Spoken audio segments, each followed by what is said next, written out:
And I know this isn't the typical video that you would see from me, the Métis man.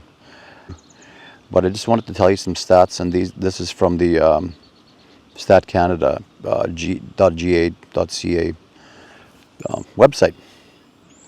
Indigenous stats for First Nations, Métis, Inuit, and again, out of 100,000, out of that, there is, might as well say it's 29.6, so rounded up to 30 males per 100,000 that are taking their lives, by suicide. And that's an alarming rate. Tansi, everybody. Sean McDonald here, the Métis man. Welcome to my YouTube channel. I was born a Métis, born on Métis land, raised on a settlement, proud to be a Métis man. Well, today I work in white man's world. I'm back to a Métis.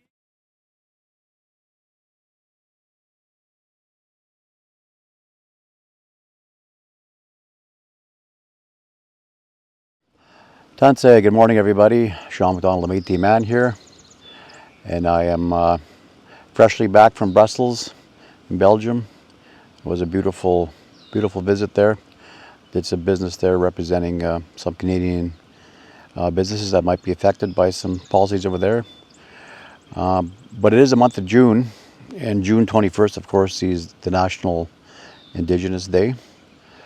And I did spend that in Brussels, which was different for me. But another thing about June, Canada-wide anyway, is Men's Mental Health Month. And that's something that's rarely talked about in any culture, not just Indigenous cultures, but I think even less so in the Indigenous culture. And it's deeply impacted my life from my past experiences and losses that I've faced with many friends, family members, acquaintances, and such. With suicide, it deeply impacted me, left a mark on me for a while, since my youth. In 1 year, I lost alone 3 friends of mine to suicide in 1 year. And when you're a young man, a teenager back then, it definitely impacts you. You definitely feel that. And again, it's almost taboo to talk about men's mental health. I'm very old-fashioned. I'm old school. I got old school morals and that.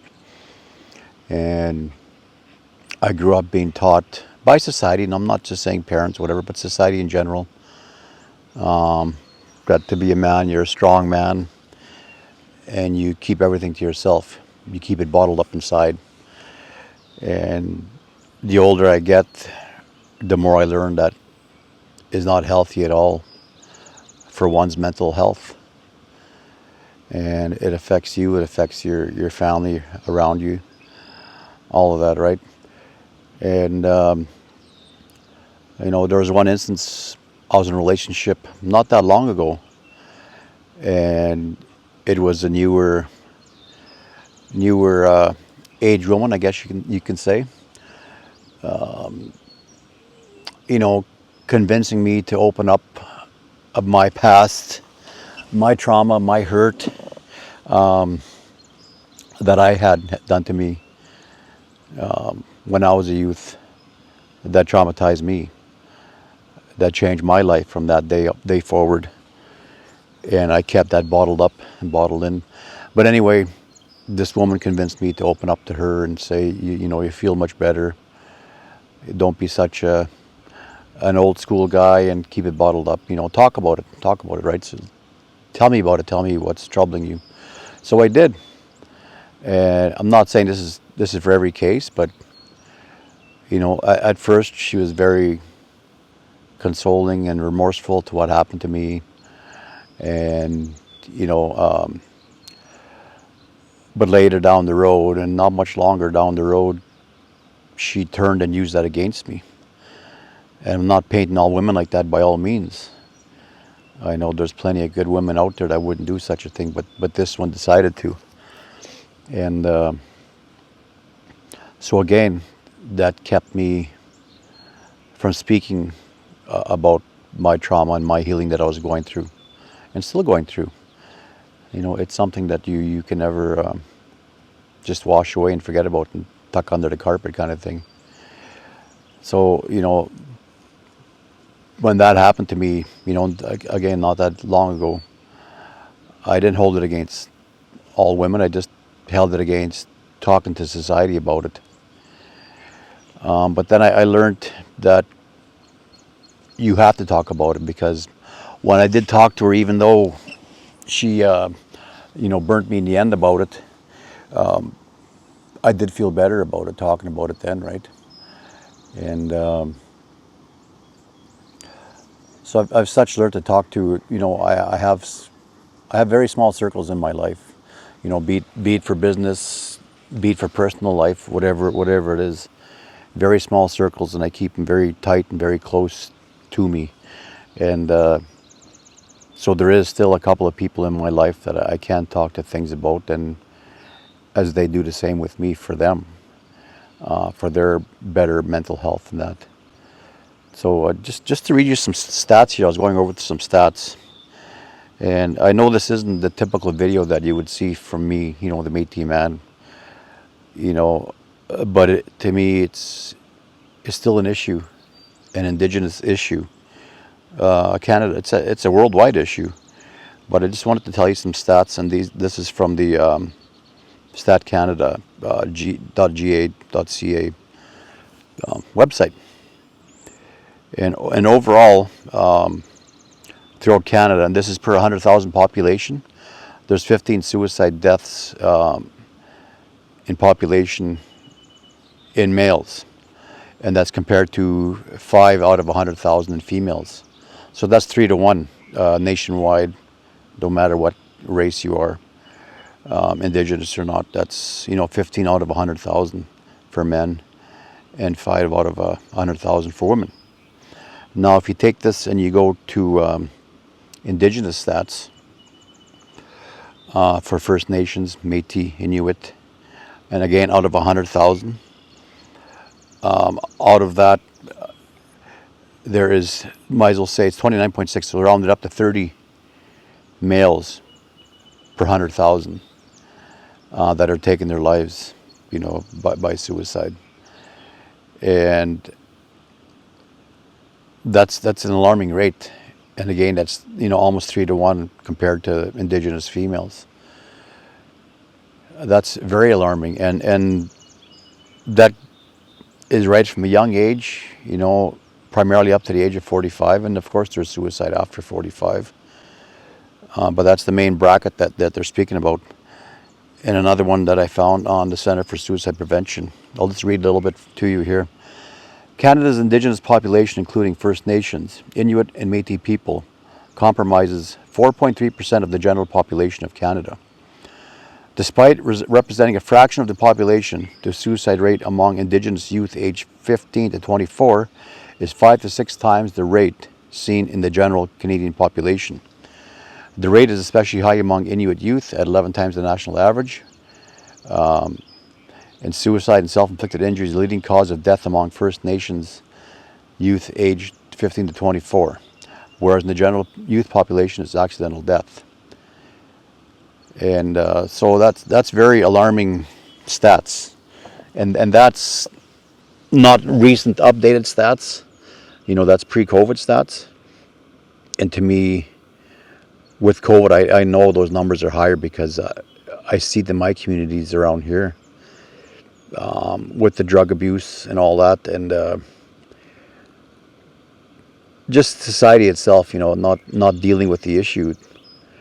You know, to me that issue is right up there, or even surpasses that of homelessness. You know, another issue that I'm passionate about.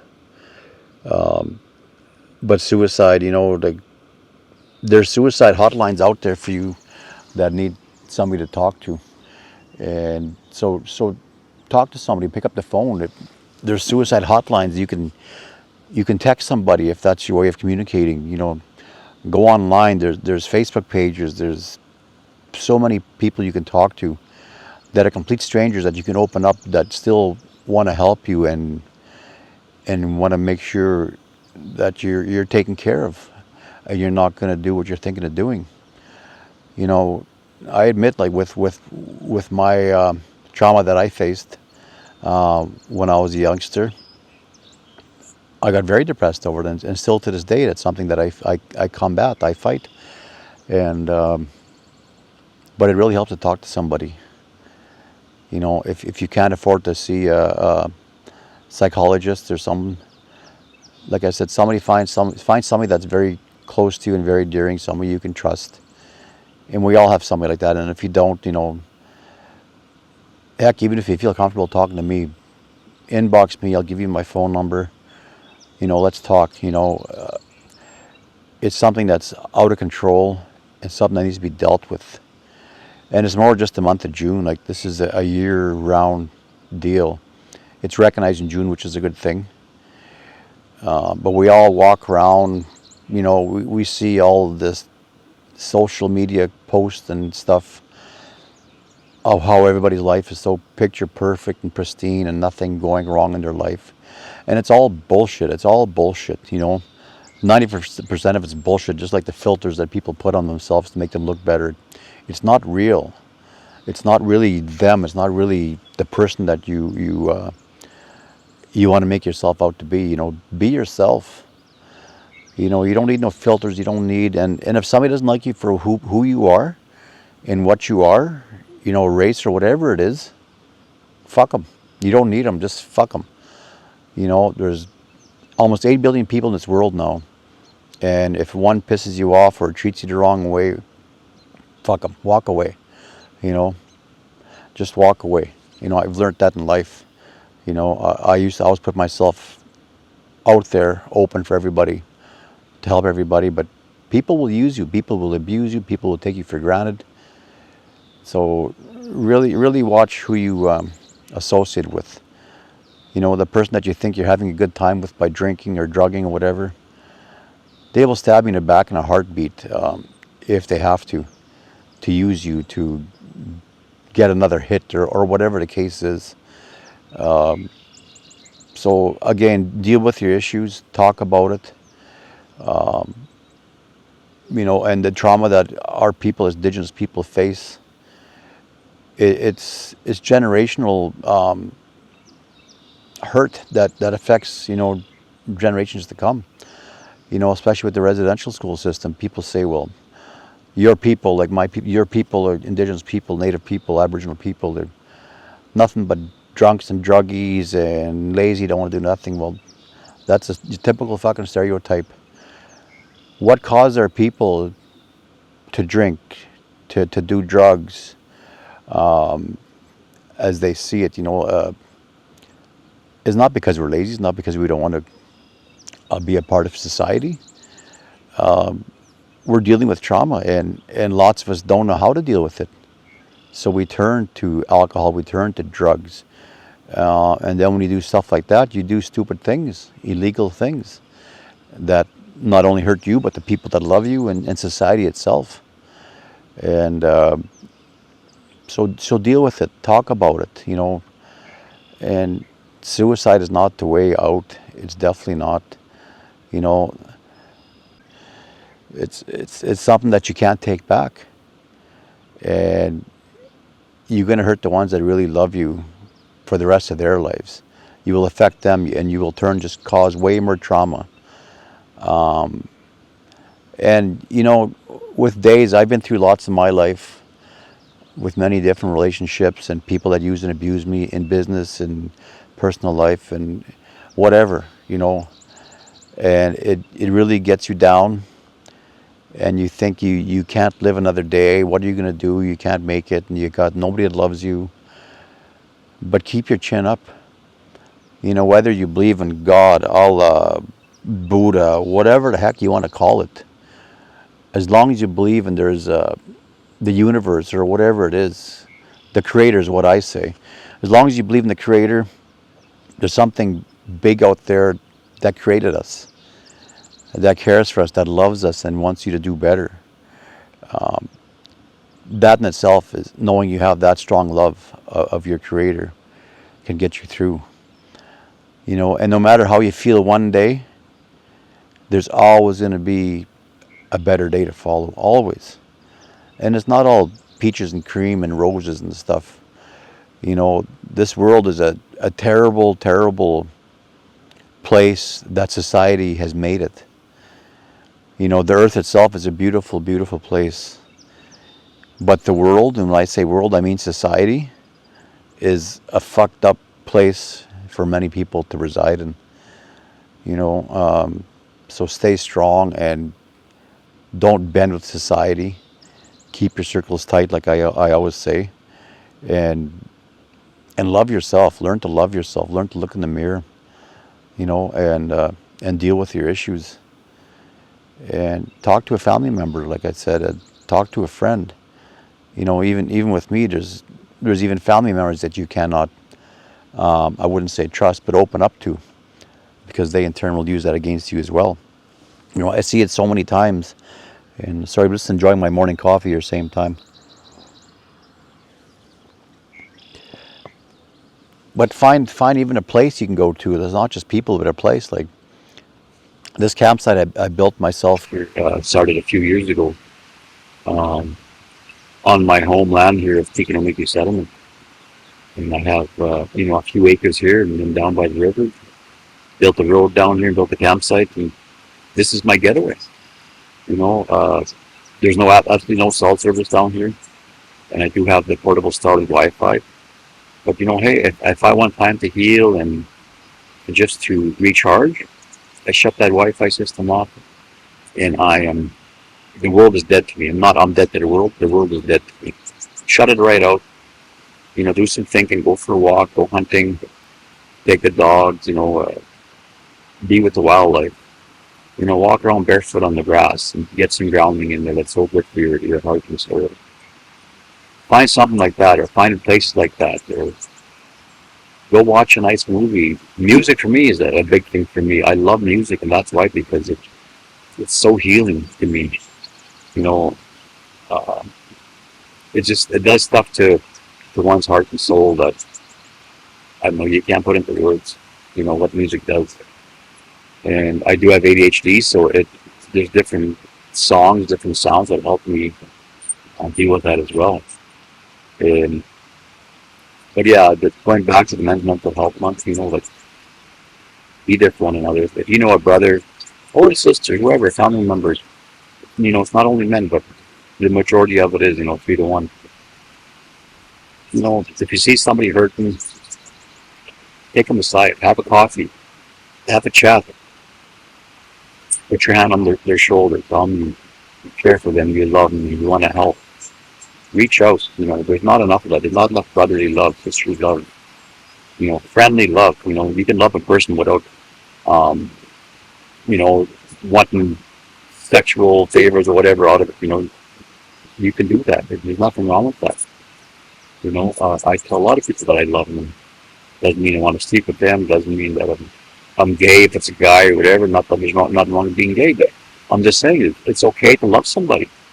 Tell them you love them, tell them you care, and tell them you're doing a good job. Like, good for you. Keep it up. And if somebody has quit drinking or something, even for a day, or smoking, whatever, give them credit. Give them a pat on the back. Give yourself credit. Give yourself a pat on the back. But the main thing is to talk about it, not to hold it in. I've had some bad experiences, like I said, holding it in and releasing it. But find the right person or persons, find a group, whatever it is, your peers, your schoolmates, whatever it is, it's somebody out there you can trust. Counselors, so much you can do. If you're on settlement, on reserve, we all have a counselor or something on our settlement reserve who talk about it. And if you don't feel comfortable talking to them, well, again, pick up that phone, pick up that mouse, that keyboard, whatever, call somebody, Skype them, Zoom them, text them, whatever it is, but just communicate somehow. Get it off your chest, talk about it. You know, and to me, these stats are very alarming. And I know, like I said, those stats are way higher post-COVID. These are pre-COVID numbers, and COVID itself has definitely changed society, our way of thinking, and wanting to be around larger groups and be with other people. You know, people are more alone than ever now because of the bullshit COVID, right? And that's a different story. I don't want to get into that. But you know, I had that accident, you know, almost 8 months ago now. That it really changed my life. You know, my way of thinking. I want to help people even more, but in different ways, like more than just what I normally do with business or with these videos. You know, educating people, Indigenous and not about our culture. But the stats are alarming in that, you know, something's got to be done on reserve, on settlements, whatever, you know. Help one another, love one another, and just be there for each other. And like I said, if you have nobody to talk to and you want to talk with somebody, inbox me, you know, direct message, whatever it is. I'll give you my number. We can chat online, whatever it is. I'm there for all of you. You know, like all we should all be for each other. So yeah, that's a different tune what I normally portray on my channels, but it's something again that mainstream media definitely don't cover, and it's taboo in society to talk about. But let's make it not taboo. You know, let's open up, talk about it, and be there for each other. So I love you all. I wish you all, you know, a great remainder of the month of June. If you're having a good summer, it actually is a long weekend coming up here for July. You know, and it's a day that many Indigenous people, Aboriginal Indigenous people, don't celebrate. And you know, for those that don't, they have a very good reason not to, right? And that's their choice. You know, and yeah, so looking forward to doing more videos again with you. I got such a backlog of videos I have to do. So if you do know an editor that's looking for work, you let me know that as well, please. But yes, please share this video. You know, my goal is this year to reach 1,000 subscribers on YouTube, so I can better help portray the Indigenous side of issues and tell our story, right? I need your help in doing that, so please like and share and subscribe. And not just for 1,000 subscribers, but just to share this video and get it out there for people that need to hear it. It's okay to hurt, you know. It's okay to be sad. It's okay to be depressed. You know, as a matter of fact, it's normal. It's human. But like I say, going back to social media, all you see is everybody's picture fucking perfect and nothing wrong in their life. Total fucking bullshit. Don't believe that for a second. You know, you hear of even stars, you know, movie stars and all of that, which to me they're not stars. They're just a regular person, no better than you or I. Them taking a life as well. We all have issues, it's just how we deal with it, right? So be strong, keep your chin up. We're strong as Indigenous people, so let's be there to support each other, help each other out. All right, that's it for now, folks. You all take care and enjoy your long weekend. Kinasko Mtin, like Samaga, Métis. Thank you very much for watching, everybody. If you like this video, like and subscribe and share. And we'll see you next time. Examaga, hi hi.